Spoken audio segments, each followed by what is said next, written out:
Mari kita kaji ayat yang saya baca tadi. Kajian di sini sebenarnya untuk mensucikan Allah Subhanahu wa taala. Dari pembukaannya walillahi. Di sini sangat jelas Allah itu ditulis di dalam Al-Qur'anul Karim. Jadi kalau ditanya siapa Tuhannya orang Islam menurut Al-Qur'an, ya Allah. Karena di dalam Al-Qur'an itu dari Bismillah itu awal pertama Al-Fatihah, surah Al-Fatihah ayat pertama itu sudah jelas ada Allah di sana. Beda dengan agama yang lain. Agama yang lain itu yang mengikuti asalnya,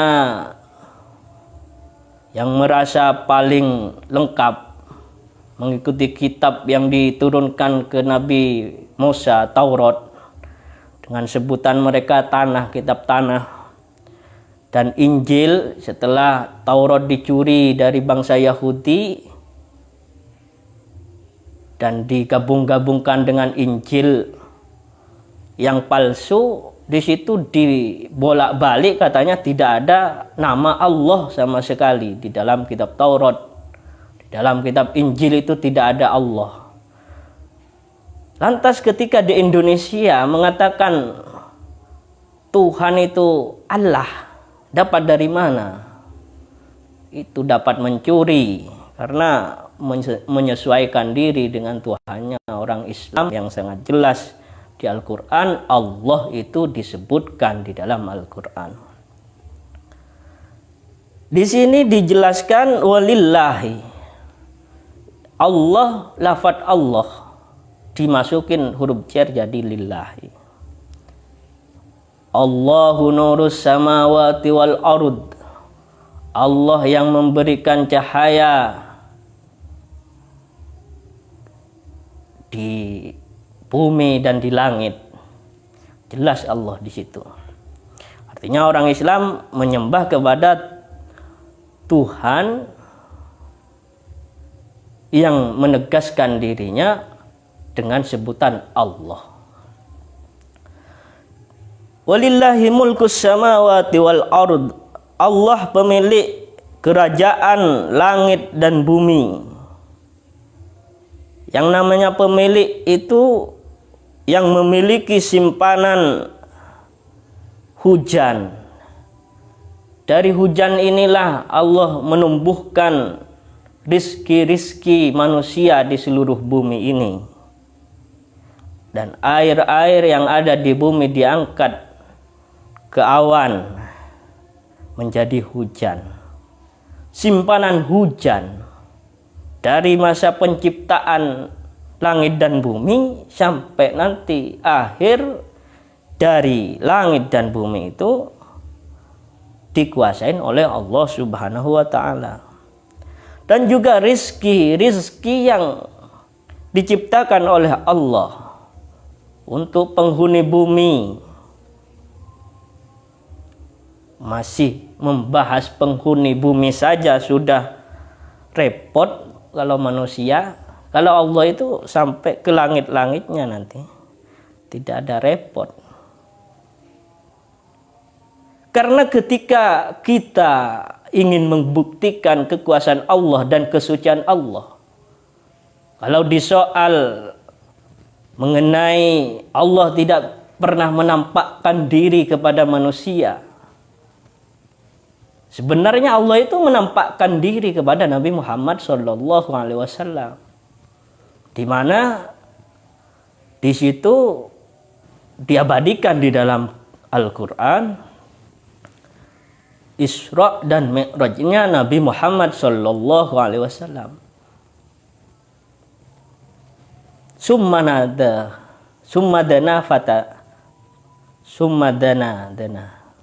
mendekat. Fakana qaba qausaini au adna. Cuman jarak sebusur anak panah Itu Allah sudah menampakkan diri kepada Nabi Muhammad. Tapi beda dengan makhluk, beda dengan apa yang kita ketahui. Tidak boleh disama-samakan. Karena Allah itu memiliki sifat kesempurnaan jauh dari sifat kekurangan.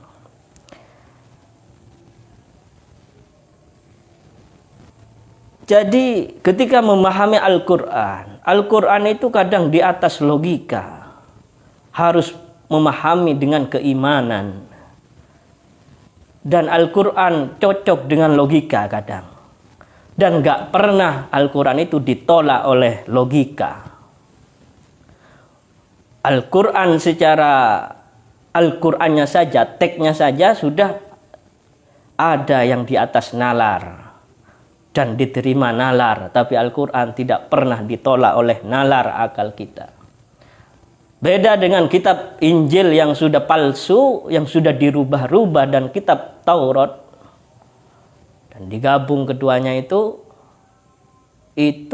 ceritanya di dalam sudah tidak diterima oleh akal kebanyakan. Masa Yesus itu lahir di kandang kambing? Ini kan nggak diterima oleh akal kita. Sebagai Yesus seharusnya tidak tidak hina-hina banget lah. Kalau di dalam Al-Quran itu tidak ada keterangan yang ditolak oleh akal sehat. Walaupun dicari sampai kiamat tidak akan ditemukan. Artinya ketika kita menafsiri Al-Quran, ayatnya saja walaupun tanpa ditafsiri sudah menunjukkan kadang di atas akal, di atas nalar kita. Karena kita harus memahami dengan keimanan. Ataupun walau ditafsiri, tafsirnya ini bukan dari analisis manusia, melainkan dari analisis yang ditulis dari Nabi Muhammad SAW. Wa ma yantiqu anil hawa. Nabi Muhammad itu tidak pernah mengikuti hawa nafsunya. Dan apa-apa yang ada pada Nabi Muhammad itu dijadikan tafsir. Jadi tafsir ini sebenarnya bukan perkataan manusia biasa. Tafsirnya itu walaupun kita harus kembali kepada teks original. Yang lain itu sudah gak punya teks original. Makanya ketika menyikapi perkembangan sekarang, ayo kita tegas-tegasan membela Islam, membela Al-Quran. Karena ketika kita membela, rungkat. 1 minggu bisa rungkat musuh kita. Kalau membahas Al-Quran dan Islam. Warizki, dan Allah yang menguasai segala rizki yang menjadi simpanan untuk makhluknya Allah ini, wan nabati, lan tumbuh-tumbuhan, wa wairiha, lan selainnya itu atas kuasa Allah Subhanahu wa taala. Wallahu ala kulli syai'in qadir. Ya Allah itu maha kuasa untuk menyiksa orang kafir. Orang kafir itu banyak salahnya kepada Allah Subhanahu wa taala. Pertama, menyekutukan Allah, yang kedua menolak Al-Qur'an, yang ketiga mengajak-ngajak orang untuk sesat. Maka dengan kekuasaan Allah pantas oleh Allah diletakkan, diberi siksa di neraka nantinya. Dan akan menyelamatkan orang mukmin. Orang mukmin nanti akan dimasukkan oleh Allah Subhanahu wa taala, diselamatkan karena sudah tidak menyekutukan Allah, percaya kepada Allah, percaya kepada Al-Qur'an, pantas masuk ke surga.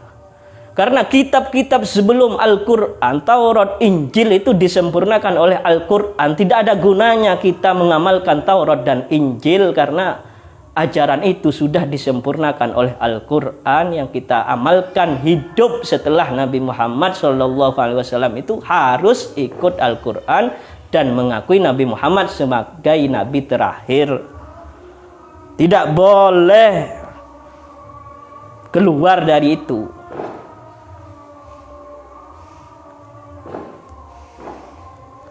Inna fi khalqis samawati wal ard. Ini sudah masuk ketika kita ingin mensucikan Allah. Kita ingin mengakui Allah itu Maha Kuasa. Sesungguhnya penciptaan langit dan bumi dan apa yang ada di langit dan bumi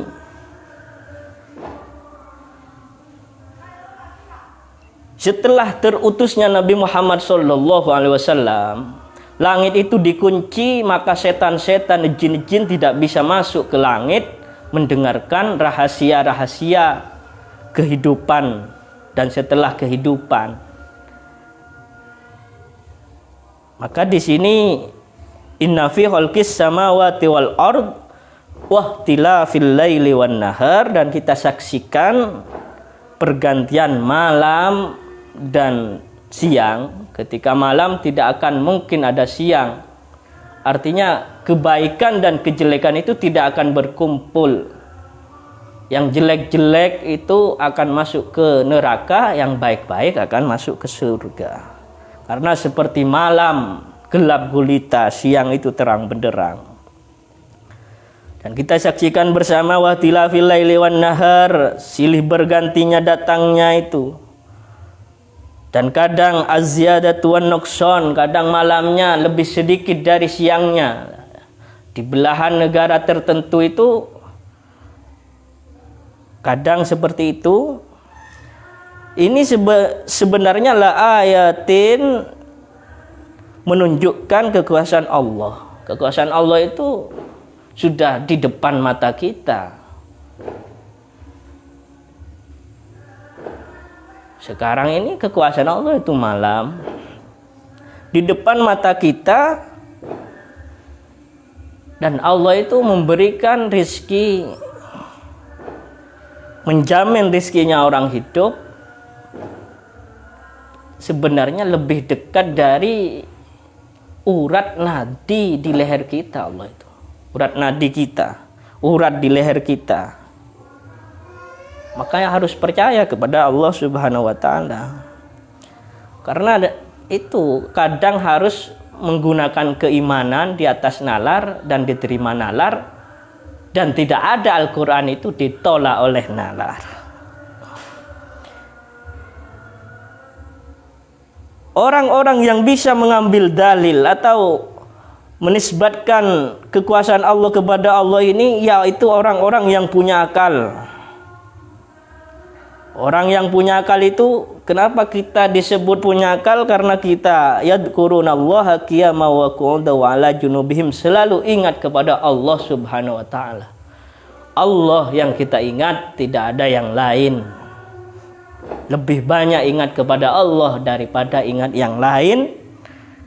Itulah tanda kita punya akal. Kalau kita tidak lebih banyak ingat kepada Allah, cuman banyak ingat yang lain, akal kita tidak digunakan. Walaupun pinter, kalau tidak ingat kepada Allah, Tuhannya orang Islam, ya tidak punya akal itu sebenarnya. Dan orang Islam ketika mengingat Allah Subhanahu wa Ta'ala, wa yatafakkaruna fi khalqis samawati wal ard, dan memikirkan penciptaan langit dan bumi ini, setan-setan langsung dilempar dari langit. Bisakah? Bisa. Kun fayakun. Kalau kepada Allah itu kadang memang kita harus iman. Di surat Tabarok itu kan kadang, masa bintang bisa melempar setan? Iya kan, bisa malaikat bintangnya. Itu namanya di luar nalar. Nalar kita tidak bisa memahami kalau tidak iman. Kalau iman bisa, langsung ya bisa. Ini kan penciptaan langit. Di langit itu ada yang tukang melempar setan. Jadi setan tidak tahu apa yang akan diceritakan seperti Al-Quran. Artinya andaikan setan jin masih bisa naik ke langit, bisa membuat Al-Quran tandingan nanti. Buktinya itu Taurat, Injil sama jin dan setan diciplak, difotokopi, diyakinkan kepada pengikutnya. Kalau dulu yang pegang Injil dan Taurat yang asli ya Ahlul Kitab. Kalau sekarang itu sudah mendapat fitnah dari setan dan jin sehingga yakin sampai sekarang diyakini. Kalau Al-Quran tidak ada, sampai kiamat nanti Al-Quran tetap original. Karena setan dan jin sudah tidak bisa naik ke langit sejak diutusnya Nabi Muhammad SAW. Ketika kita memikirkan kejadian penciptaan langit dan bumi untuk dijadikan dalil atas kekuasaan Allah seperti yang saya contohkan ini, yaitu kita menunjukkan kita punya akal dan kita bisa menerima Al-Quran. Dan kita berdoa, Rabbana ma khalaqta hadza batila, tidak ada yang sia-sia yang diciptakan Allah. Cuman akalnya yang tidak digunakan, masih mengamalkan kitab sebelum Al-Quran. Padahal cukup diimanin saja. Dan ajarannya disempurnakan oleh Al-Quran. Ketika dibalik, dipretelin kitab-kitab yang palsu dari Taurat dan Injil itu, banyak kontradiksi yang ditemukan. Kalau Al-Quran tidak ada. Kita jawab adzan dulu.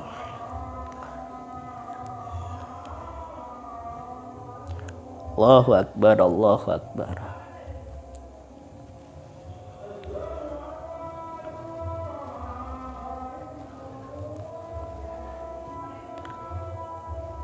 Asyhadu an la ilaha illallah.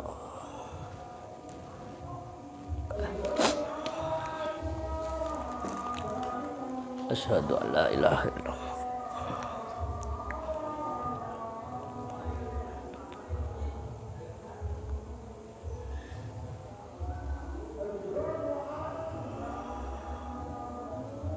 Asyhadu anna Muhammadar Rasulullah.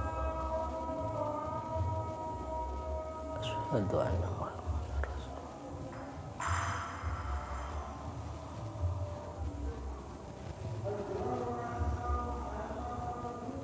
Asyhadu anna Muhammadar Rasulullah.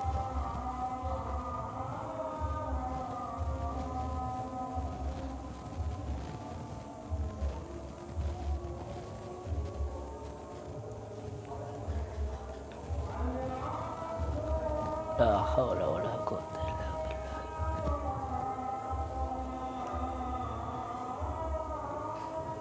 La haula wa la quwwata illa billah.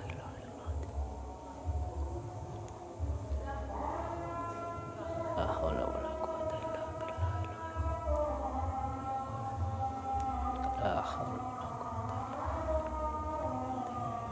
La haula wa la quwwata. La haula.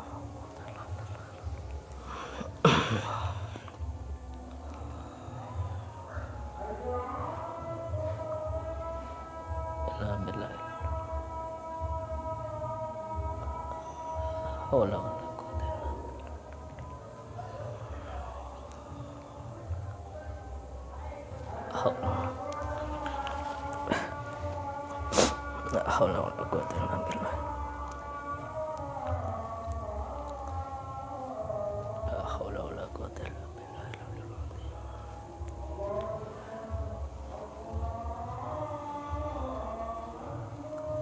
Allah.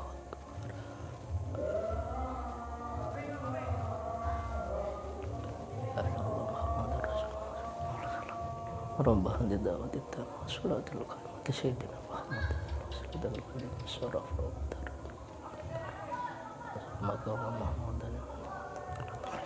wasallam. Kita lanjut kajiannya. Ketika sudah paham seperti tadi, itu pengantar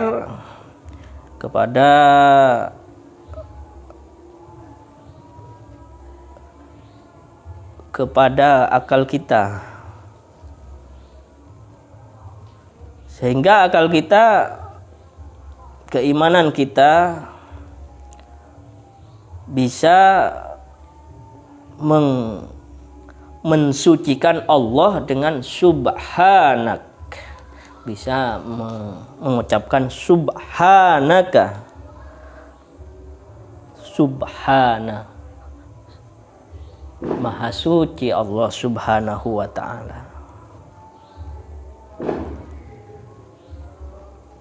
Kita bisa mensucikan Allah atau memposisikan Allah sebagai Tuhan dengan akal yang digunakan. Kalau memahami Al-Quran, kadang di atas akal kita iman, sesuai dengan akal kita terima.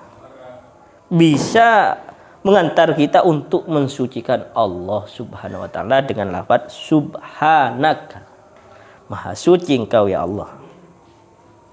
Tidak pernah ada yang main-main penciptaan Allah subhanahu wa ta'ala. Fakina ada benar, semoga kita semua diselamatkan dari api neraka. Maka setelah itu kita berdoa. Kita berdoa ini sebenarnya Allah tidak akan menyalahi janji-janjinya di dalam Al-Quran itu. Kita berdoa karena kita belum yakin lah. Melihat pekerjaan kita, masa kita itu banyak maksiatnya. Masa terlalu pede akan mendapatkan segala pahala sembarang kali.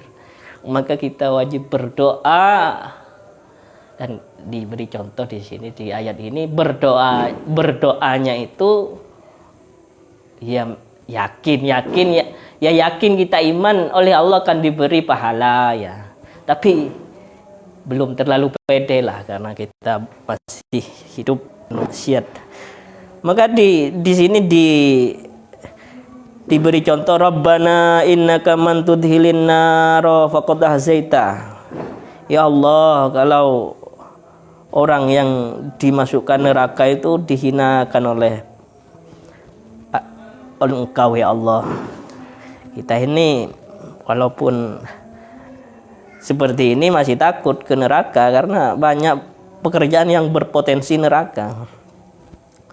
Wa malid dhalimina min ansor, potensi kedoliman kita masih banyak. Makanya kita saling ingat mengingatkan. Semoga hari besok lebih baik dari hari kemarin dalam ketaatannya kepada Allah. Malid dhalimina min ansor, tidak ada yang bisa menolong orang dolim, tapi dolim yang dimaksud di sini kafir. Kalau kafir itu sudah jauh dari kita. Karena kafir itu menyekutukan Allah subhanahu wa ta'ala, menghina, mengejek, merendahkan Al-Quran, tidak pantas di surga itu. Rabbana innana sami'na munadiyan yunadi lil iman. Ya Allah, sebenarnya kita di dalam Al-Quran mendengar orang yang mengajak untuk keimanan, yaitu Nabi Muhammad sallallahu alaihi wasallam atau Al-Quran. Al-Quran ini mengajak keimanan kepada Allah. Karena sebelum Nabi Muhammad sallallahu alaihi wasallam itu pasti mengajak iman kepada Allah subhanahu wa ta'ala. Nabi Musa, Nabi Isa, Nabi Adam, sampai Nabi Isa yang terakhir yang belum mati, yang masih ada di langit sekarang itu, mengajarkan keimanan kepada Allah subhanahu wa ta'ala. Maka di dalam agama Islam ini, Islam itu ada iman dan ada syariat. Kalau imannya sudah diajarin dari dulu, dari Nabi Adam sampai Nabi Muhammad sama Tuhannya Allah subhanahu wa ta'ala. Dan syariatnya kalau sekarang ya berubah sudah. Apa yang disyariatkan kepada umatnya Nabi Muhammad. Karena umat dulu itu kalau punya dosa, kalau ada najisnya di badannya harus dihilangkan. Najisnya itu sama kulit-kulitnya gak bisa dibasuh. Syariat yang sekarang kan cukup dibasuh. Cuman beda syariatnya saja. Kalau keimanannya, ajaran keimanannya ketika kembali kepada Taurat yang asli atau Injil yang asli, itu Allah yang dimaksud, itu Allah subhanahu wa ta'ala.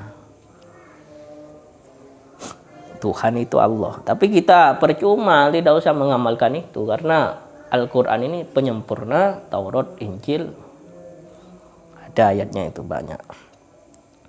Rabbana innana sami'na munadiyan yunadi lil iman. Yang mengajak kepada keimanan itu ya Nabi Muhammad, Al-Quran.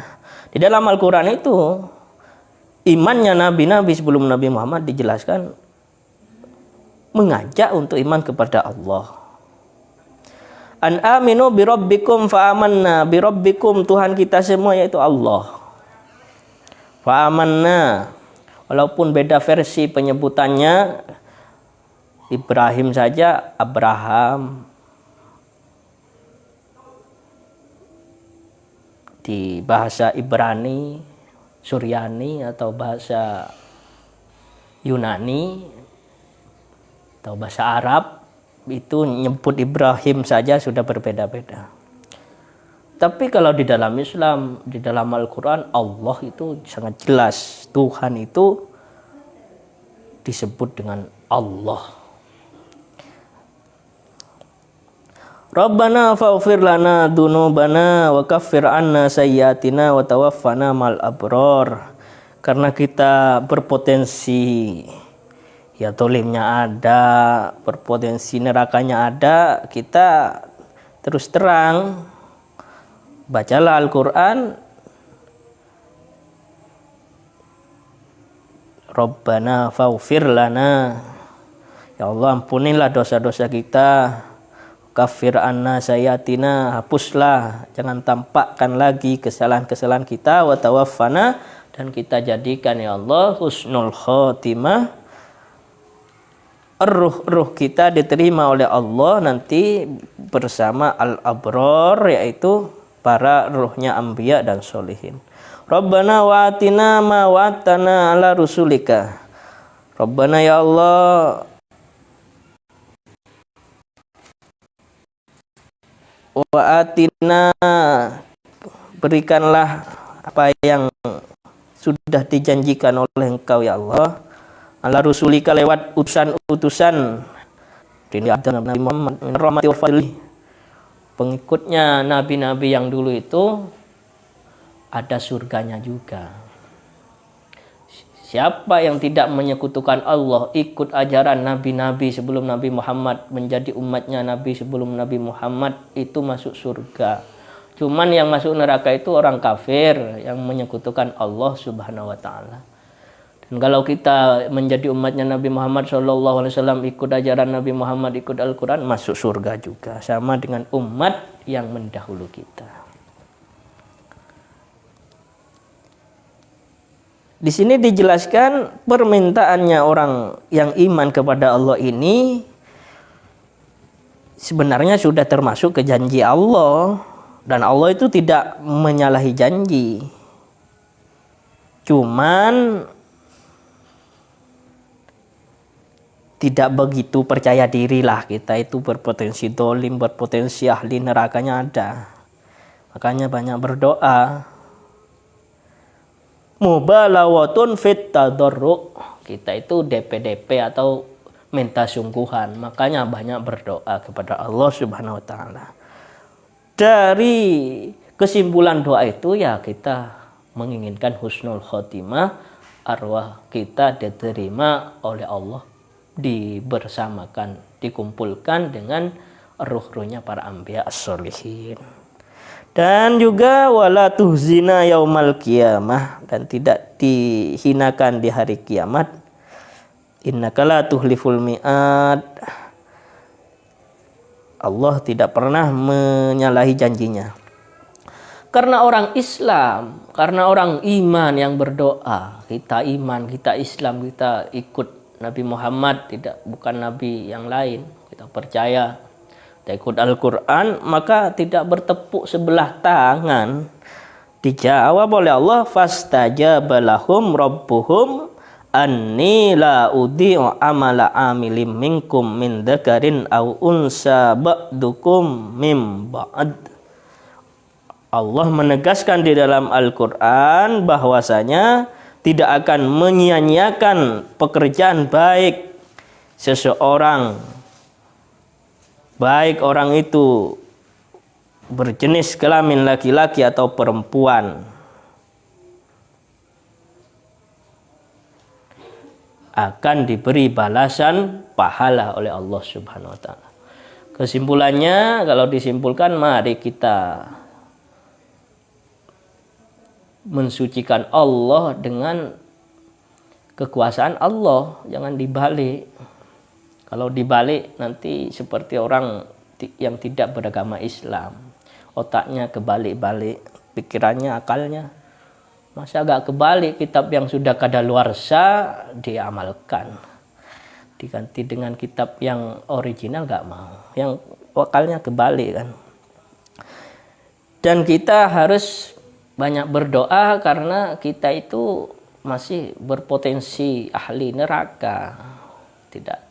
Tidak begitu yakin lah kalau kita tidak memperbaiki pekerjaan kita.